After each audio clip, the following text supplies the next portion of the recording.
अच्छा, हो सकता है कि ये जो वन शॉट है अलजेब्रा ऑफ मैट्रिक्स का वो दो पार्ट्स में है, क्योंकि मेरे जो मोबाइल है उसमें रिकॉर्डिंग बंद हो गया था अचानक, क्योंकि डेटा खाली नहीं था इस वजह से। तो हम यहाँ पे शायद समझा रहे थे आपको, तो ये वाला हम लोग समझ लिए थे कैसे कैसे होता है। तो यहाँ पे जो है ये इस तरह से मल्टीप्लाई होकर कैलकुलेट होकर ये आए, और लास्ट में हम आपको ये बताना चाह रहे थे कि अगर मल्टीप्लाई करना, जैसे दो मैट्रिक्स है तो दो मैट्रिक्स को मल्टीप्लाई करना संभव कर रहा है जब इसका आगे वाला और इसका पीछे वाला, यानी कि इसका कॉलम और इसका रो सेम हो जाए तो मल्टीप्लाई कर सकते हो। लेकिन जो नया मैट्रिक्स आएगा ए बी, उसका ऑर्डर क्या होगा? तो उसका ऑर्डर क्या होगा, देखो ये कंडीशन है मल्टीप्लाई कर सकते हैं, और ये है कि ये वाला ऑर्डर होगा नया मैट्रिक्स जो बन के आएगा उसका। तो ए बी का ऑर्डर कितना होगा? इतना। जैसे कि यहाँ पे देखो ये 3 है इसका पहले, और इसका बाद में कितना है? 2 है, इसके बाद में 2 है, उसके पहले 3 है। तो जो नया मैट्रिक्स मल्टीप्लाई होके आएगा उसका ऑर्डर बन जाएगा 3 क्रॉस 2। तो इसका देखो ऑर्डर 3 क्रॉस 2 है। ठीक है, तो ये भी बात आपको पता होना चाहिए। तो मल्टीप्लाई कब कर सकते हैं, कैसे कर सकते हैं, और मल्टीप्लाई करके जो आएगा वो क्या होगा और किस ऑर्डर का होगा, इतना तक तो बात समझ ली है। अब हम लोग कुछ खास बात देखेंगे कि मल्टीप्लिकेशन कौन कौन सा रूल को फॉलो करते हैं।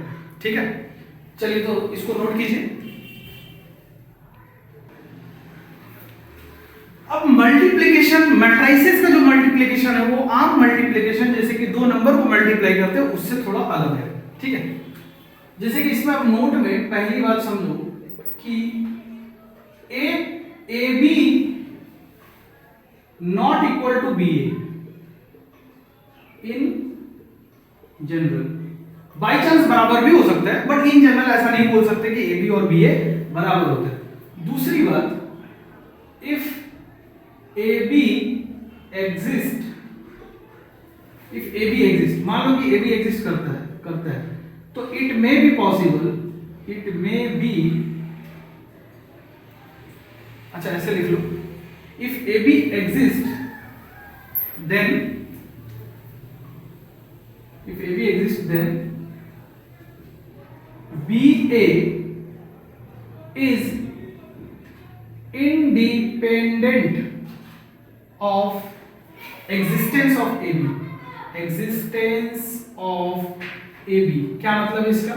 मतलब AB एग्जिस्ट कर रहा है तो BA एग्जिस्ट करेगा कि नहीं करेगा ये इस बात पे तय नहीं होता। मतलब हो सकता है, दैट इज हो सकता है कि AB एग्जिस्ट और ए बी नहीं, बी, ए बी एग्जिस्ट और B A does not exist. B A का मतलब डज नॉट एग्जिस्ट, समझ में? ए बी का एग्जिस्ट करने से बी ए का कोई लेना देना नहीं। क्या फर्क है यहाँ पे? देखो ए बी में ए प्री मल्टीप्लायर है और बी पोस्ट मल्टीप्लायर है, जबकि यहाँ पे उल्टा है, बी है प्री और ए है पोस्ट। समझ में आ गया? चलिए,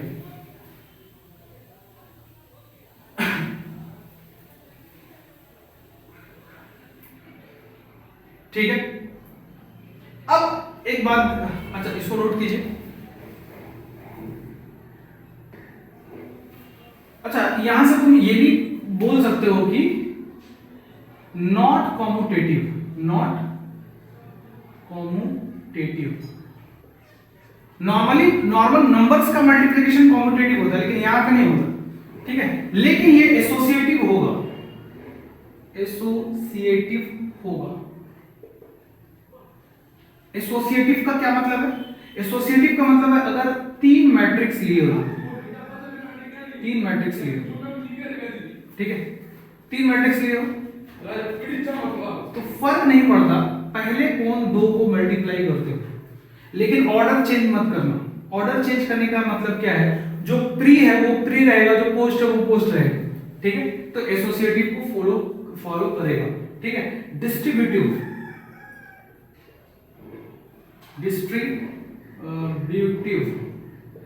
ओवर एडिशन क्या मतलब इसका समझा रहे हैं।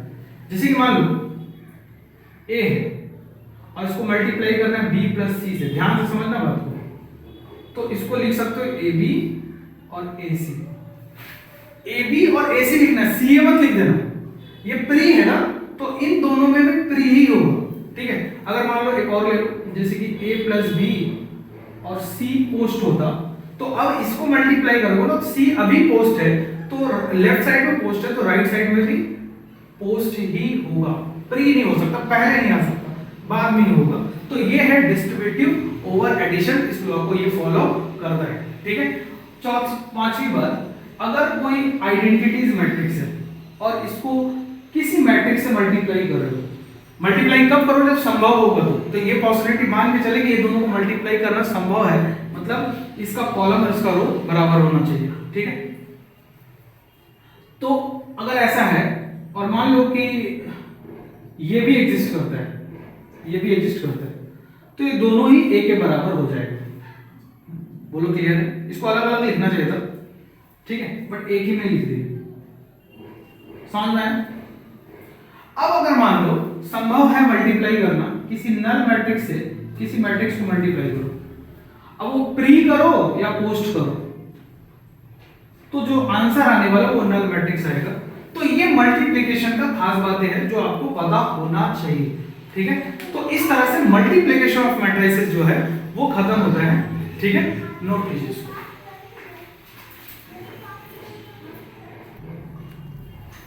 अब एक छोटा सा बात और समझ लेते हैं, मैट्रिक्स पॉलिनोमियल, मैट्रिक्स पॉलिनोमियल। अब ऐसा उम्मीद है कि आपको पॉलिनोमियल पता हो, चलो नहीं पता तो हम बता देते हैं।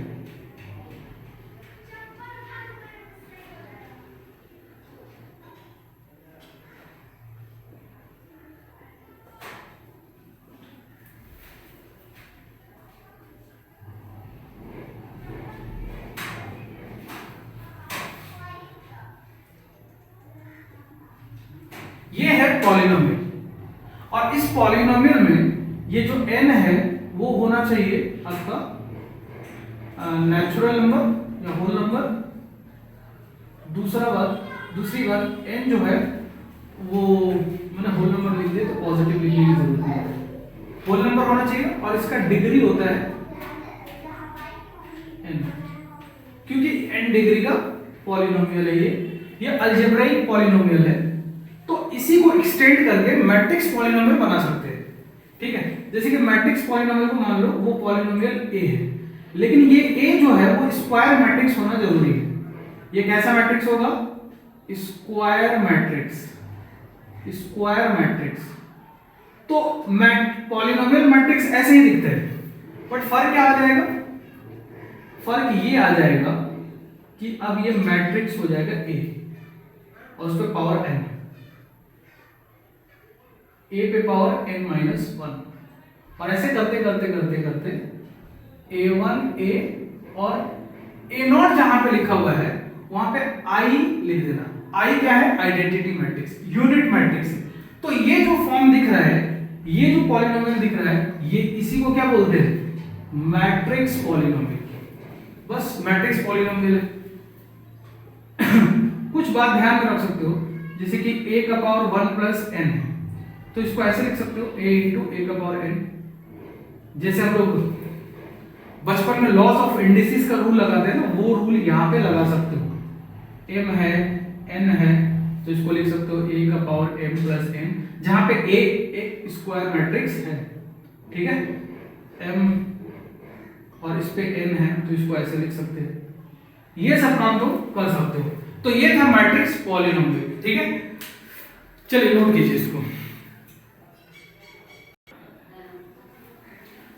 अब समय आ गया है कुछ क्वेश्चन करने का, आइए क्वेश्चन करते हैं, ठीक है।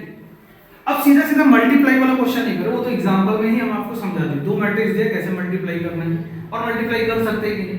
स्क्वायर मैट्रिक्स को तुम हमेशा ही मल्टीप्लाई कर सकते हो अगर दोनों का ऑर्डर सेम हो, तो जैसे कि यहाँ पे दोनों का ऑर्डर सेम, तो मल्टीप्लाई कर सकते हो, ठीक है। अब देखो ध्यान से, फाइंड x इफ ये माने x की वैल्यू निकालनी है, ये कंडीशन है। एडिशन में भी ऐसा क्वेश्चन किए थे, उसमें जोड़ देना था, मल्टीप्लाई कर देना है। तो चलो ये स्टेप ना लिख के सीधा इसका अगले वाला स्टेप लिखते हैं। तो यहाँ पे अगर मल्टीप्लाई करोगे तो 2 क्रॉस 2 का आएगा मैट्रिक्स, ठीक है। कैसे आएगा, इसको ऐसे कर दो, इसको ऐसे कर दो, 2 को 1 से मल्टीप्लाई करो तो 2 हो गया, -6 हो गया, ठीक है। अब इसी को इससे करो, इसी को इससे करो तो -6 + 12, ठीक है। अब इसको इससे मल्टीप्लाई कीजिए तो कितना हो जाएगा, -10, सॉरी उल्टा हो गया, इसको ऐसे मल्टीप्लाई करो, 5 मल्टीप्लाई होगा 1 से तो 5 हो गया, और 7 मल्टीप्लाई होगा इससे तो जोड़ना है तो माइनस में आएगा तो प्लस माइनस माइनस हो गया।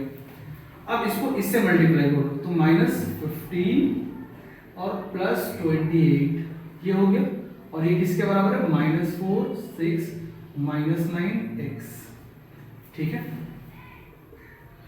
अगली लाइन में क्या हो जाएगा, ये हो जाएगा -4, होना भी चाहिए क्योंकि ये दोनों बराबर है और इसके करस्पॉन्डिंग ये है, तो अगर यहाँ -4 है तो वहां भी -4 होना चाहिए, और यहाँ पे तो 6 होना चाहिए और है, और यहाँ पे -9 होना चाहिए और है, और यहाँ पे कितना हो जाएगा, आई थिंक 13 होना चाहिए, ठीक है। तो अब तुमको यहाँ से x की वैल्यू कितनी दिख रही है, तो देयरफॉर x = 13, तो ये है आपका कबूतर, ठीक है। इसको नोट कीजिए, फिर दूसरा क्वेश्चन सॉल्व करते हैं। चलिए दूसरा क्वेश्चन को सॉल्व करते हैं, तो दूसरा क्वेश्चन को ध्यान से देखिए, 2 + a का होल क्यूब -19a, ठीक है बाबू। अब इस पे क्यूब का फॉर्मूला लगाओगे तो क्या होगा, a क्यूब बस i लगा देना यहाँ पे, क्योंकि ये मैट्रिक्स है ना तो i होना चाहिए यहाँ पे, ठीक है, प्लस 3 यहाँ पे i ले लो, चलो यहाँ पे ना i ले लो। अब इसको मल्टीप्लाई करो तो 2 क्यूब i हो गया, i क्यूब, और i पे पावर कुछ भी लो, वो जैसे 1 पे पावर कुछ भी लो तो वो होता है ना, जैसे कि हम यहाँ पे नोट करके बात लिख दे रहे हैं कि i पे पावर n जो होगा वो i ही होगा, ठीक है। अब यहाँ पे a क्यूब हो गया प्लस 3 इंटू a पे स्क्वायर, ठीक है, a पे स्क्वायर हो गया into b plus 3 into a into b पे स्क्वायर, ऑर्डर चेंज मत करना, पहले जो आता है उसको पहले लिखना, प्लस a पे क्यूब -19a, ठीक है। अब इसको देखिए 8i हो जाएगा प्लस ये 4 हो जाएगा और ये 3 तो 12 हो गया, और i के स्क्वायर को i ही लिख सकते हैं इंटू a प्लस, अब देखो 3 इंटू 2 6 हो गया, और i a स्क्वायर को क्या लिख सकते हो, a लिख सकते हो, तो i इंटू a, चलो i इंटू a हो गया, ठीक है। और a क्यूब को कैसे लिख लो, a स्क्वायर इंटू a, और ये हो गया 19a एज इट इज, ठीक है। अब यहाँ पे देखो 8i, अब i को किसी भी मैट्रिक्स से मल्टीप्लाई करो तो वो मैट्रिक्स खुद आ जाएगा, तो 12a हो गया, और i से किसी मैट्रिक्स को मल्टीप्लाई करो तो मैट्रिक्स खुद आ जाएगा, तो 6a हो गया। अब a स्क्वायर की जगह में a लिख सकते हो, क्यों, ऐसा गिवन है, ऐसा गिवन है, a square equal to a given है, ठीक है। अब आइए फिर से 8i प्लस ये देखो 18a हो गया, और ये फिर से a स्क्वायर बनेगा, फिर प्रॉपर्टी लगा के नहीं, मतलब जो गिवन है a square a equal to given, तो इसलिए यहाँ पे जो a स्क्वायर था उसको a लिख सकते हैं अपन, ये और ये मिलके इससे कैंसिल हो जाएगा, तो इसका आंसर कितना आएगा 8i, ये आपका आंसर हो गया। आई होप कि तुमको समझ में आया होगा, नोट कीजिए इसको। अब चलिए एक सबसे आसान मैट्रिक्स का सबसे आसान टॉपिक सीखते हैं, ट्रांसपोज ऑफ अ मैट्रिक्स, किसी मैट्रिक्स का ट्रांसपोज, बहुत आसान चीज है, इसमें कुछ बात समझते हैं। अगर मान लो पहले तो इसका नोटेशन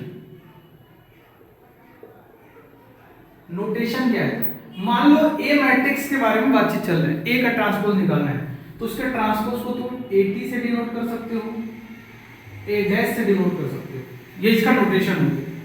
दूसरी बात, मान लो ए का ऑर्डर अगर m क्रॉस n है तो AT का ऑर्डर जो होगा, AT का ऑर्डर जो होगा वो होगा n क्रॉस m। ध्यान रखना, A डैश का या T का n क्रॉस m, इसका ऑर्डर m क्रॉस n है तो इसका ऑर्डर ये होगा। समझ में आया? अब ट्रांसपोज निकालना क्या क्या मतलब है, रो becomes, क्या लिख रहा हूं, रो becomes column and column becomes रो।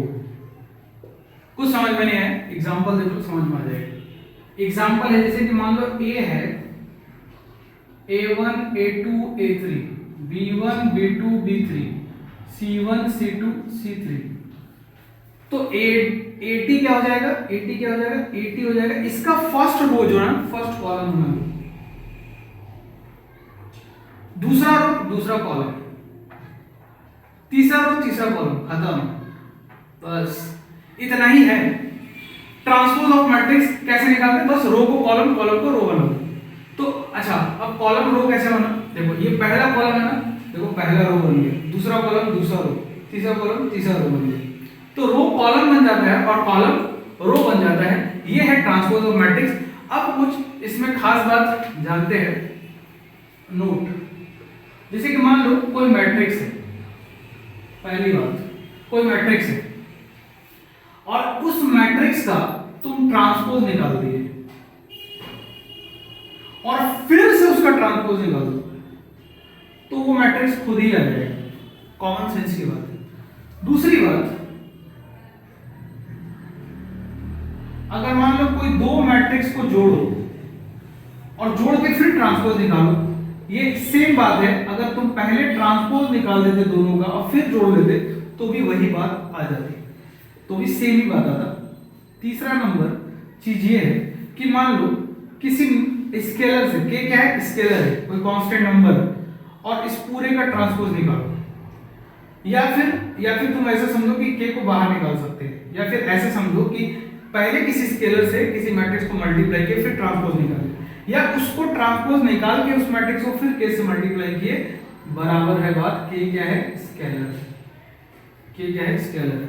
चौथी बात, ये इंपॉर्टेंट है, ध्यान से, कि अगर ए बी है और टी है, इस पे मल्टीप्लाई किया हुआ है और ए बी भी एग्जिस्ट करता है और बी ए भी एग्जिस्ट करता है, ठीक है, नहीं ऐसा जरूरी नहीं, माने कि ए बी के ऊपर अगर टी है तो ये टी बाहर आएगा, इन दोनों पे ही आ जाएगा, बट रिवर्स होके आएगा, रिवर्स होके आएगा।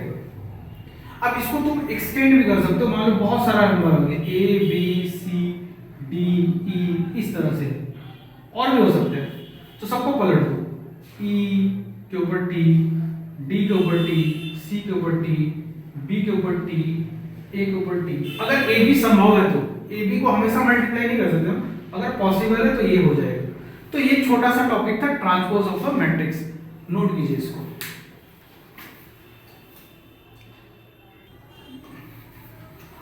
इस टॉपिक पे बहुत ही झोला छाप टाइप का क्वेश्चन पूछा जाता है, जैसे कि ये AT इतना है, B इतना है, तो फाइंड AT माइनस BT।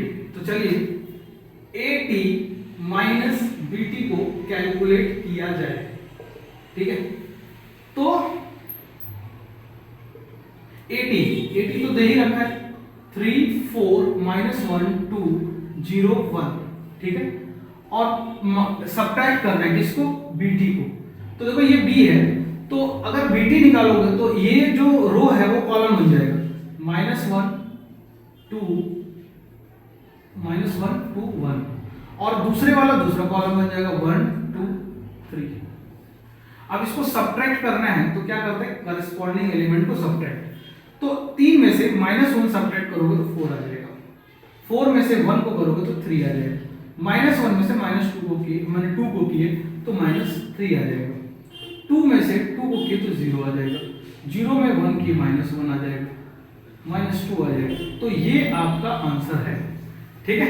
और कभी कभी ऐसा भी क्वेश्चन देगा कि ए दे देगा और बी दे देगा, ठीक है। और किसी जो प्रॉपर्टी बताए थे ना, उसमें बोलेगा कि प्रूफ करो कि ये वेरीफाई हो रहा है, मैंने वेरीफाई करो कि ये वाला जो चीज है वो सेटिस्फाई हो रहा है। तो इस तरह का क्वेश्चन भी पूछा जा सकता है, बिल्कुल लल्लू छाप टाइप क्वेश्चन पूछा जाता है इस पे। अब आइए एक और चीज हम लोग पढ़ लेते हैं, सिमेट्रिक मैट्रिक्स क्या होता है।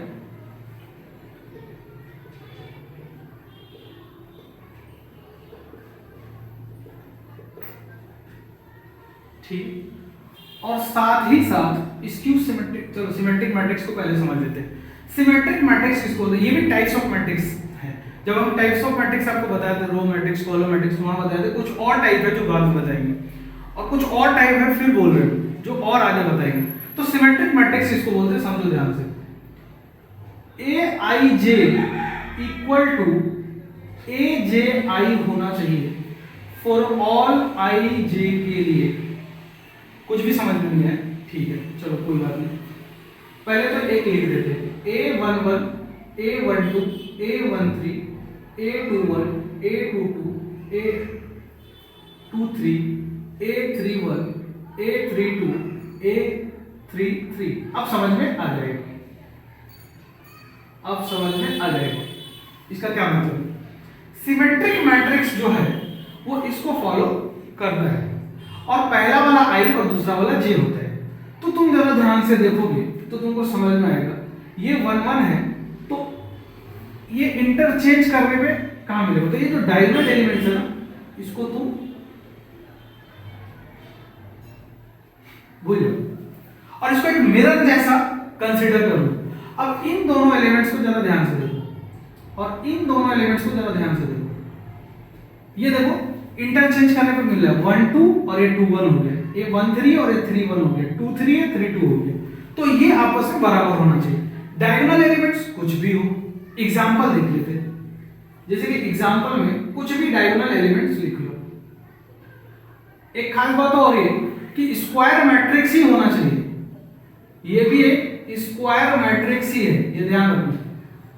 तो कुछ भी लिख लें, लेकिन डायगोनल एलिमेंट्स में तो कुछ भी लिख लिए, लेकिन यहां जो लिखोगे कितना है, कुछ भी लिखो 5, तो तुमको इसके एलिमेंट्स में भी 5 ही लिखना पड़ेगा। 5 बहुत ज्यादा हो गया, -7, तो यहां भी कितना लिखना पड़ेगा, -7। बोलो क्लियर। अब जब तुम यहां जो लिखोगे यहां वही लिखोगे, तो मान लो यहां 3 लिख दिए तो यहां भी 3 लिखना पड़ेगा। बोलो क्लियर। अब जो यहां लिखोगे वही यहां लिखोगे, तो मान लो -1 लिख दिए तो यहां पे -1 लिख देंगे। तो इसको बोलते हैं सिमेट्रिक मैट्रिक्स। इसको क्या बोलते हैं, सिमेट्रिक मैट्रिक्स। ये कंडीशन फॉलो होता है सिमेट्रिक मैट्रिक्स में। ये सिमेट्रिक हो गया। अब स्क्यू सिमेट्रिक मैट्रिक्स को समझ लेते हैं। पहले इसको नोट कीजिए, फिर हम स्क्यू सिमेट्रिक मैट्रिक्स यहीं पे आपको हम बता देंगे। चलिए स्क्यू सिमेट्रिक मैट्रिक्स भी यहीं पे देख लेते हैं। स्क्यू सिमेट्रिक मैट्रिक्स इसको बोलेंगे। स्क्यू सिमेट्रिक मैट्रिक्स में क्या होगा, ये जो है माइनस हो जाएगा फॉर ऑल i j, और ये स्क्वायर मैट्रिक्स ही होगा। अब यहाँ पे एक खास बात है, ये जो डायगोनल एलिमेंट्स है ना, यहाँ पे डायगोनल एलिमेंट्स, उसको देख लेते हैं क्या होता है। तो डायगोनल एलिमेंट्स का ये दोनों पार्ट क्या होता है, सेम होता है। तो इस कंडीशन के हिसाब से यही होना चाहिए, मतलब बराबर होना चाहिए। तो ai2 इक्वल टू 0, तो ai इक्वल टू 0, मतलब डायगोनल एलिमेंट्स हमेशा 0 होगा। डायगोनल एलिमेंट्स हमेशा 0 होगा। क्या मतलब है इसका, इसका मतलब अगर ये सिमेट्रिक मैट्रिक्स है तब तो ठीक है, लेकिन अगर ये स्क्यू सिमेट्रिक मैट्रिक्स है तो ये 0 होना चाहिए। अगर मान लो i का वैल्यू 1 1 लेंगे तो यहाँ पे 1 1 लोगे तो a11 जब निकालोगे तो 0 आएगा। उसी प्रकार से a22 भी 0 आएगा, a33 भी 0 आएगा, तो इसलिए 0 लिख दिए डायगोनल एलिमेंट्स को। अब अगर ये -7 है तो ये 7 होना चाहिए। ये दोनों एक दूसरे का मिरर है अबाउट डायगोनल। 3 है, मान लो ये -3 है, ये 3 है तो ये माइनस, मान लो कि ये 3 है तो ये -3 होना चाहिए। अगर यहाँ पे -1 है तो 1 होना चाहिए। समझ में आ गया। अब अब नोट कर लो कुछ बातें। पहली बात तो ये कि अगर आप ये आएगा if A is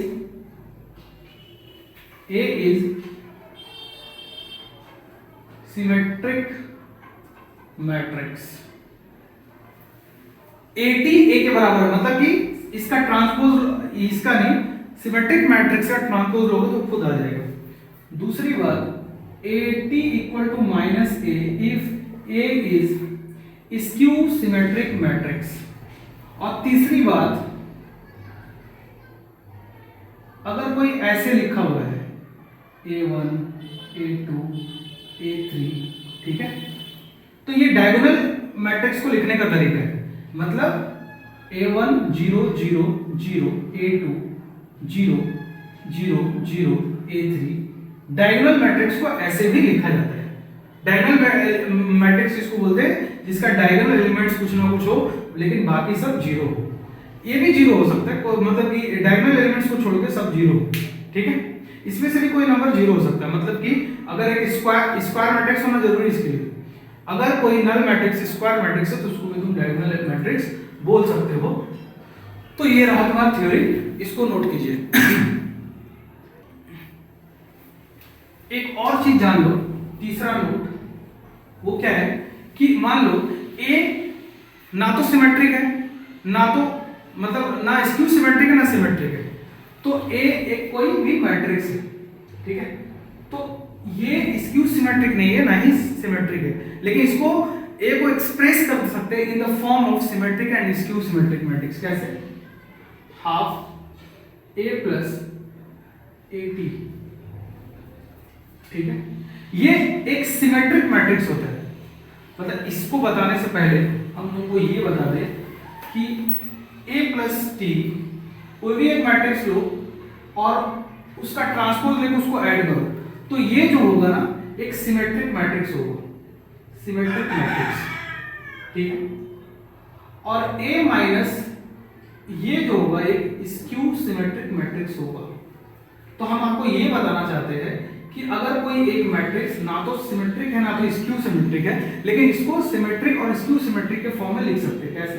half into A plus AT dash plus half into A minus AT dash. Calculate करना, ये A के बराबर ही लिखा हुआ है, लेकिन फायदा क्या है कि अब ये A पहले ना तो सिमेट्रिक था ना तो अनसिमेट्रिक था, लेकिन अब ये सिमेट्रिक और अनसिमेट्रिक दोनों के फॉर्म में लिखा हुआ है। नोट कीजिए इसको। अब इसके बेसिस पे क्वेश्चन देख लो। जैसे कि एक मैट्रिक्स A है ये, तो तुमको बोला है A प्लस AT निकालो, तो चलो निकालते हैं। तो कैसे निकालोगे बाबू? A प्लस AT, तो A का तो वैल्यू सीधा सीधा दे रखा है 2 3 5 7। अब AT निकालना है तो क्या करोगे? पलट दोगे। पहला रो पहला कॉलम बन गया, दूसरा रो दूसरा कॉलम बन गया। अब इसको ऐड करो तो 4 हो जाएगा, 4 हो गया। और ये हो गया तुम्हारा 3 5 8 हो जाएगा, ठीक है। और ये 8 हो गया और ये 14 हो गया। अब सिमेट्रिक मैट्रिक्स किसको बोले थे बताओ? डायगोनल को छोड़ दो, माने Aij बराबर Aj I होगा। तो ये वाला एलिमेंट्स कितना है? A21 है, और ये क्या है? ये A21 है और ये A12 है, तो बराबर होना चाहिए, तो बराबर है। तो hence this is symmetric matrix, hence A plus AT is a symmetric matrix, symmetric matrix. ये SM का मतलब सिमेट्रिक मैट्रिक्स। अब ये वाला जो अलजेब्रा ऑफ मैट्रिक्स था, ये टॉपिक खत्म हो गया है, ठीक है। इसी तरह से वन शॉट में सारा अच्छा से हो जाएगा। अगर कोई बच्चा जीरो से भी शुरू करता है ना, तो वो एग्जाम पे फोड़ के रख देगा एकदम, अगर ढंग से लेक्चर सुन रहे हो और क्वेश्चन बना रहे हो। मेरा एक सजेशन है कि आप जितना ज़्यादा प्रैक्टिस कीजिएगा इंप्रूवमेंट उतना ज़्यादा होगा, लेकिन अभी समय कम होने की वजह से आप उन क्वेश्चन को प्रैक्टिस कीजिए जो प्रीवियस ईयर में पूछे जा चुके हैं, ठीक है, जिससे आपको पैटर्न समझ में आएगा कि किस तरह का क्वेश्चन पूछा जाता है, ठीक है।